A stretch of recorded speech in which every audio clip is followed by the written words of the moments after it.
guys, how's it going? Kevin Cleary here with a fixed blade video for you.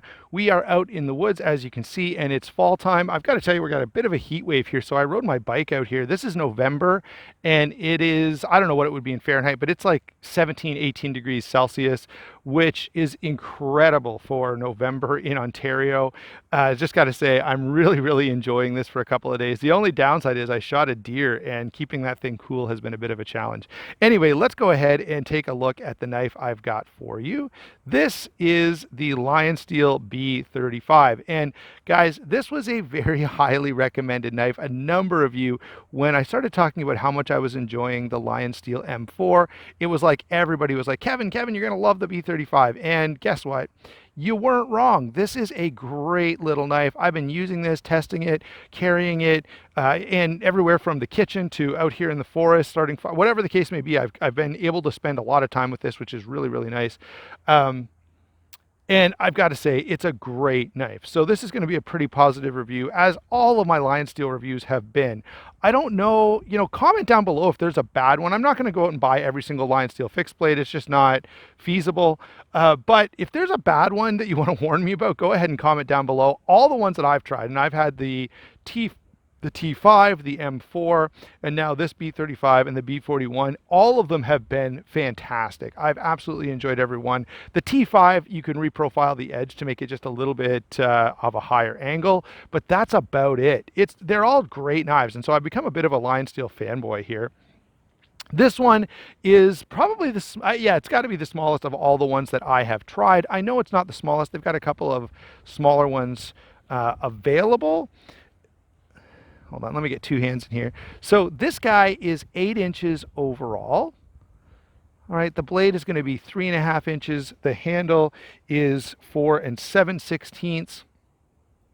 3 3/4 inch grip area, and it weighs in at 4.6 ounces, which is pretty nice for this small fixed blade. If you add the sheath, that's going to go up to 6.8 ounces. So 6.8 ounces on a belt, which again, to me is not even worth mentioning or complaining about. And this fits really well into sort of my style of carrying a fixed blade. I like to carry, if I'm going to be out in the bush for, let's say, for a weekend, for a hike, I might just take this. But if I'm going for an overnight or for a couple of days, I like to carry a smallish fixed blade, something around 4 inches.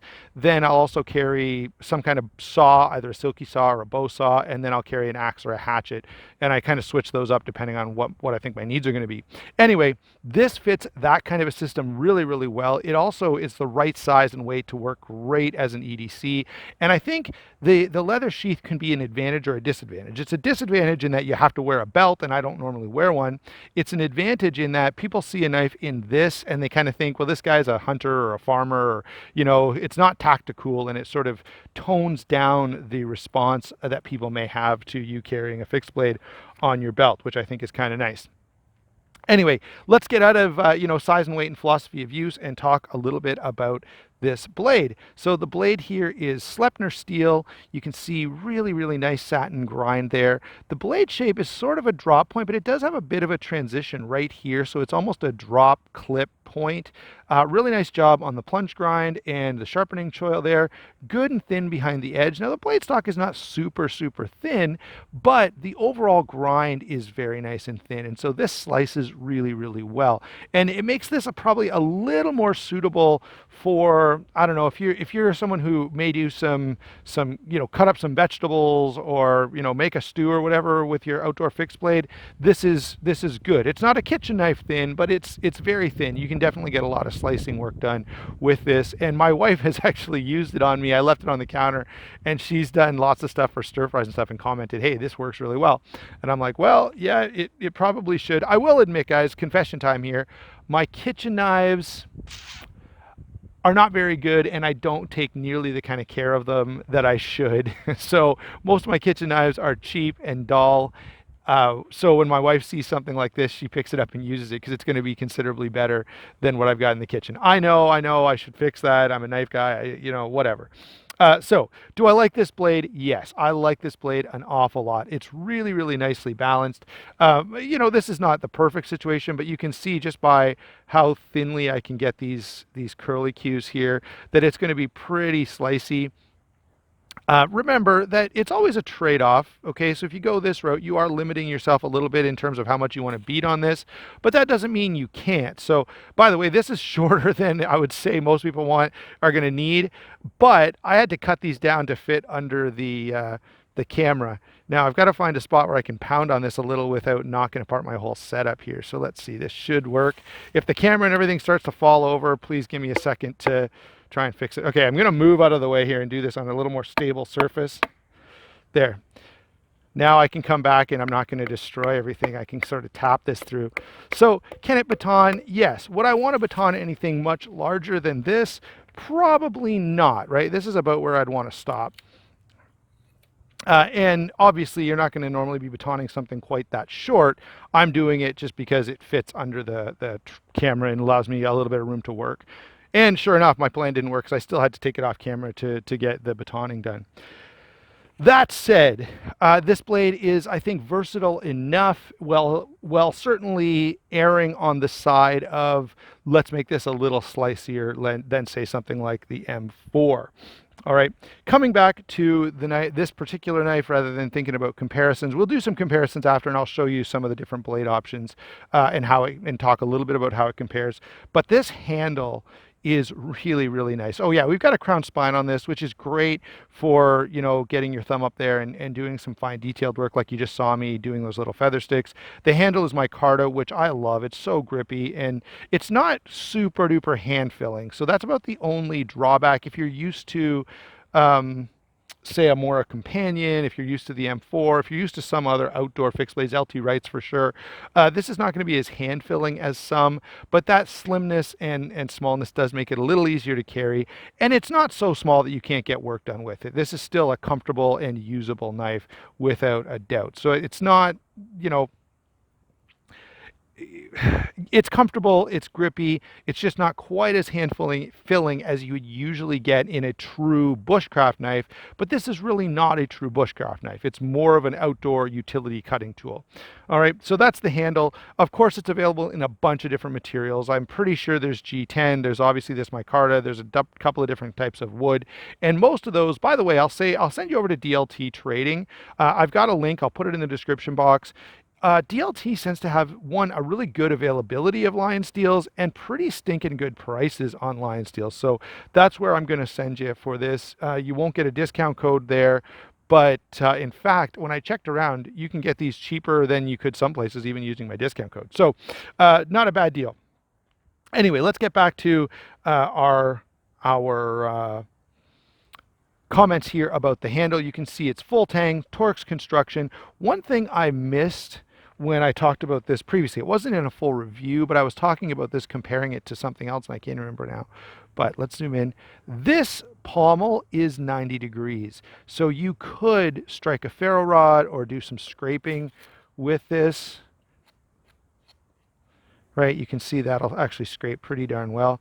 So if you're making, let's say, some fine sawdust to get a fire going, this will work for that. And I'm not focused, sorry guys. There, let's do it again so you can actually see it. So you can get some good scraping done with this, or strike a ferro rod with it, which is kind of nice to see. The M4 does not have that, although the B41 does, and I'll bring those in for comparison in a couple of minutes here. In fact, whoops, sorry guys. Now let's talk a little bit about the sheath before we get to those comparisons. The sheath here is handmade in Italy, as you can see, and it's labeled with B35, which has saved me a number of times. This is similar in size to my M4, which is not labeled, so I have had to check a couple of times which sheath I need to be using. In terms of carry, let me show you. So here's the belt loop. When the knife is in the sheath, here's where it's going to land. So there's your belt, and you're going to have a bit coming up over it. I like that a lot. I don't like knives that are hanging way down. I like them to be up a little bit higher, and to me, they feel a little more out of the way, especially if I'm getting in and out of a car. but even then, you know, and I tend to carry my fixed blade kind of around at the back of my hip. So I could see if you carried it around at the front, right, as you kind of bend over, your belly is going to get stuck on here and it may not be that comfortable. I always carry mine around at the back.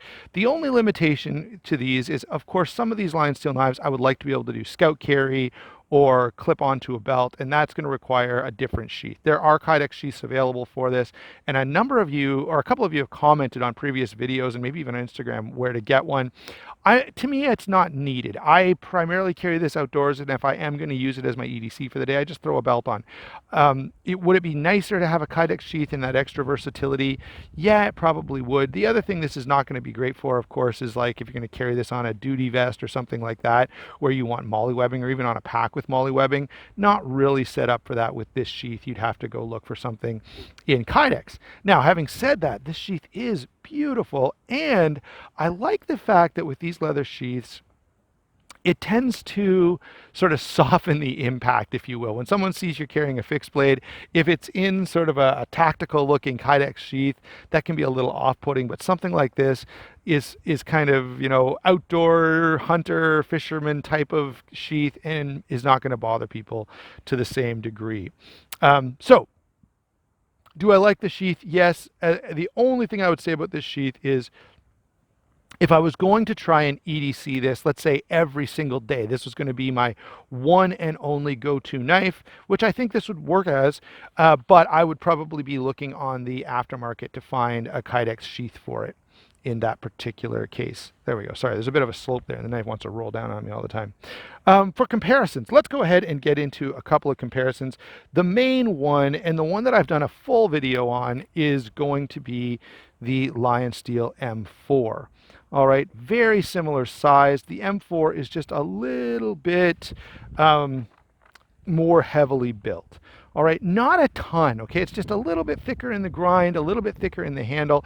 If you're going to be doing a lot of work, if you're thinking for a more true bushcrafty style knife, the M4 might be the way to go, because that more hand-filling, you know, rounded handle is going to be a little more comfortable for prolonged cutting tasks. All right. On the other hand, if you've tried an M4 and you feel like it's just a little too hefty, a little too bulky, then the B35 may be the absolute perfect knife for you. And I think I said in my comparison that it's almost like the B35 is just an M4 that went on a diet, that kind of slimmed down a little bit. Let's throw a couple of other knives in here. One knife in my collection that I think is very comparable is the Jaros Globetrotter. All right, similar size, similar weight. The Kydex sheath is handy on the Globetrotter, which makes it a little more well suited to EDC. I can just clip this on, you know, if I've got a belt, you can see it accommodates a belt, but I can also clip this on my waistband of my pants or something like that, and lots of options for, you know, tying this to something. So from that perspective, the Jaros is a little nicer, although this sheath, by the way, is aftermarket, so, or I mean, is separate from the knife. And in terms of price, they're very close. By the time you do the sheath and this knife, if you get a good deal on these, I think you can get them for between 100 and 125 bucks, and this is going to cost you about 45. So, right, you're sitting at $170 for sheath and knife together. If plus shipping, I guess, you can get this for like $129, which is pretty darn good. What else have I got? Oh, you know what? When we're doing comparisons, you know, another sort of outdoor, sort of versatile carry knife is going to be the Companion. Great knife, very affordable. Like, everyone should have them or a Companion or two, because, you know, you can give them to friends if someone wants to use your knife. You can store them like in your truck or wherever. It doesn't really matter if something happens to them or you lose them. You can really beat on them and not worry about it, because you can just replace them very, very affordably. I think 15 bucks or so. Oh, I guess I'll throw the B41 in here. I should say this, guys. I feel like now the B41 has gone to a place where they're not that comparable. The B41 is ground thicker. It's meant to be more of a dedicated bushcrafting tool. It's heavier, and so not quite as comparable, I wouldn't say, to as the M4. So those are some comparisons. What are my overall thoughts on this knife? Well, if you've been watching here, guys, you probably kind of know I'm a fan. I love the design. This is an absolutely beautiful knife. I love the micarta. I love the blade shape. The grind is fantastic. The performance on this in my uses has been absolutely stellar, right? Is this the perfect knife for everyone? Possibly not, but it's in terms of, what I like about this is the versatility. This could be an EDC knife. It can be an outdoor knife. It could be a wow, hiking knife, camping knife, hunting knife. There's a lot of uses. The only sort of, the only one area where it may not be perfect is for survival. If you want a knife you can really, really beat on. But even then, this would be, I'd be happy if you said, hey, you know, you're in the bush and you need to use this to survive. Could you get it done? I absolutely think so. Would you want to be a little bit careful how much you abuse this knife? For sure. But I'm a grown adult. I know how to be just a little bit careful. So there you go, guys. Total win from Lionsteel. This is an absolutely fantastic knife, one that I absolutely love and can easily recommend. Thanks for watching. Don't forget to check out that link to DLT Trading. It does help the channel when you use that link, even though I'm sorry I don't have a discount code for them. Again, thanks for watching. Let me know what you think about this knife down in the comments, and we'll talk to you soon.